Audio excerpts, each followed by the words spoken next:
बाक्सा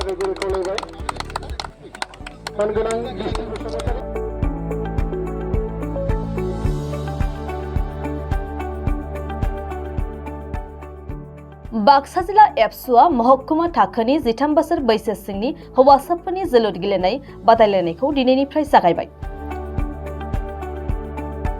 सालबारि महकुमायावबो जागायबाय बाक्सा जिल्ला एबसुनि बानजायनायाव बड'फा गोजोरथियारि सोलायनाय मावथांखिनि जोहै 13 बोसोर बैसो सिंनि हौवासाफोरनि जोलुर गेलेनाय बादायलायनाया।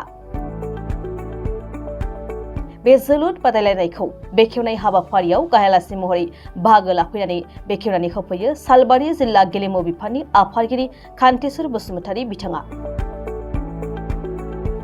लोगोसे बे हाबाफारियावनो बाहागो लाफैयो 22 नं कख्लाबारि बियाबनि एमसिएलए मन्टु बर'नि मुंदांखा फावगिरि फैदाजे बरगयारिया।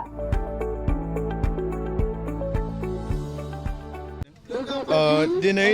नैबे सिलबारि गेलेग्रा जेनेखि फोथार बेवहाय बाक्सा जिल्ला दुलाराय बर' फरायसा आफादनि बानजायनायाव सालबारि महकुमानि 13 बोसोर बैसो सिंनि जोलुर बादायलायनाय बे हाबाफारिखौ जों दिनै बेहाय बेखेवनाय जादों। बाक्सा जिल्ला दुलाराय बर' फरायसा आफादनि बानजायनायाव मोननै महकुमा फारियै मुसलपुर महकुमानिखौ बरबरि नेहरू जौसिन फरायसालिनि गेलेग्रा फोथाराव आरो सालबारि महकुमानिखौ नैबे सिलबारि गेलेग्रा जेनेखि फोथार बेहाय सालबारि महकुमायाव थानाय गासै मोनजिनै दखर आफादफोरनिफ्राय मोनजिनै गेलेगिरि टीम बिथांमोना गेलेफैगोन आरो बेहाय दिनै जे हाबाफारिखौ लादों बे हाबाफारिखौ लानायनि जोंनि गोदोरथार थांखि दं। बे जाबाय मिरु एबसुआ फोसावनाय बड'फा मिशन फर सास्टेनेबल साइन्स माने बड'फा गोजोरथियारि सोलायनाय मावथांखि मुङै मिशन फोसावनानै बड'फानि जेनोखि मुं बेखौ सारा पृथिबिनि मानसिफोरनो मिथिसार होनायनि जों जे थांखि बेजों लोगोसे बड'फानि जे सानथौ सानस्रि बेजों बर'खौ बुहुमाव गेरेमसा माहारि दानायनि मोनसे जे थांखि बे थांखिखौ लानानै दुलाराय बर' फरायसा आफाद जों बाक्सा जिल्ला कमिटियाबो हाबा मावगासिनो आरो बे बड'फा मिशन फर सास्टेनेबल साइन्सनिनो जेनोखि 13 बोसोर बैसो सिंनि जोलुर जोनाय बादायलायनाय बेखौ जोङो 2021निफ्राय जागायनानै दिनै बाथि खेबनि थाखाय बेखौ जोङो खुंफुंनाय जादों आरो बे खुंफुंनायनि जोहै जोङो बेखौनो खावलायो जेन जोंनि जे उन्दै फंबाय बिनानाव बिथांमोन जायनोखि प्रतिभाबान बा टेलेन्टेड जेन बिथांमोनाथ' गेलेखाबायानो लोगोसे जे फुटबल गेलेनाय एबा जोलुर गेलेनाय बियो जोंनि समाजाव जोंनि गेजेराव जेन मोनसे जावरिखांनाय फैयो।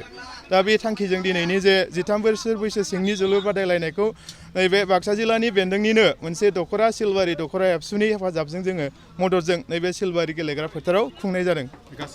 नैबे सिलबारि गेलेग्रा फोथाराव गासै सालबारि महकुमानि मोनजिनै दखरा आफादनि मोनजिनै टीम बेहाय गेलेनाय जागोन आरो मुसलपुर महकुमानि गासै बरबरि नेहरू जौसिन फरायसालिनि जे गेलेग्रा फोथार बेहायबो मोनजिनै दखरानि मोनजिनै टीमा गेलेनाय जागोन। माबायदि थुलुंगा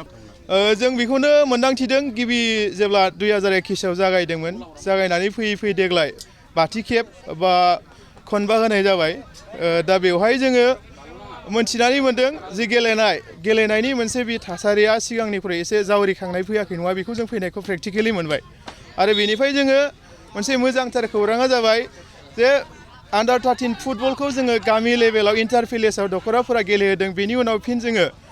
महकुमा लेभेलाव लाबोदों महकुमानि उनाव जोङो डिस्ट्रिक्ट लेभेलाव लांदों। देग्लायबो महकुमानिया दिनैजों गाबोनजों जानानै सालबारि महकुमानि देरहागिरि आरो मुसलपुर महकुमानि देरहागिरि बेखौ जोङो फाइनालखौ 26 जुलाइआव जोङो मुसलपुर महकुमानि जेनोखि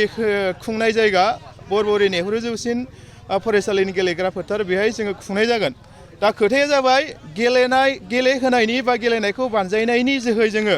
ओरैबायदि मोनसे जावरिखांनाय फैनायखौ नुनो मोन्दों आरो फिथाइ थायनायखौ नुनो मोन्दों। फिथाइ हिसाबै मिरु दुलाराय बर' फरायसा आफादा जे आन्डार 13 फुटबल गेलेहोनाय बेनि जोहैनो थांनाय 2024आव बड'फा एफसि मुङै क्लाब रेजिस्ट्रेसन खालामबाय आरो बे क्लाबा जे 2024आव रेजिस्टार खालामनायनि उनावनो नै 2025आव जे आसामनि जे इउथ लिग जे बेयो जुननिफ्राय जुलाइनि 2 तारिखसिम जादोंमोन गुवाहाटियाव बेहाय गेलेनानै जोङो बड'फा एफसिया गिबि खेबावनो नैथि पजिशनखौ मोननो हादों आरो बेनि उनाव नै थांगासिनो दङ नै आन्डार 13 जोंनि जेनोखि बड'फा एफसि बियो आइ लिग गेलेनो थांगासिनो दं। दा बेखौ नायोब्ला जोङो जोबोद मोजां मोनसे फिथाइ मोननाय बेखौ जोङो गोग्गानानै बुंनो हायो। लोगोसे बै आसाम इउथ लिग गेलेनाय बा आई लिग गेलेनाय बे पर्जासिम सहैनो हानायनि थाखाय जोंनि गेलेगिरिफोरनि गेजेराव मोनसे दोहौ फैनायखौ जोङो रोखायै नुनो मोन्दों। दिनैनि नैबे आन्डार 13 फुटबल बा जोलुर बादायलायनाय जेनाखि सालबारि महकुमानि बेन्दोंनि नैबे सिलबारि गेलेग्रा फोथारावहाय बेहाय जोङो आलासि महरै हांख्रायनाय जादोंमोन बेखेवनो थाखाय सालबारि डिस्ट्रिक्ट स्पर्ट्स एस'सिएशननि मानव गेदेर कान्थेसर बसुमतारी सार बिथांखौ आरो बिथाङा बावैसो फैनानै दिनैनि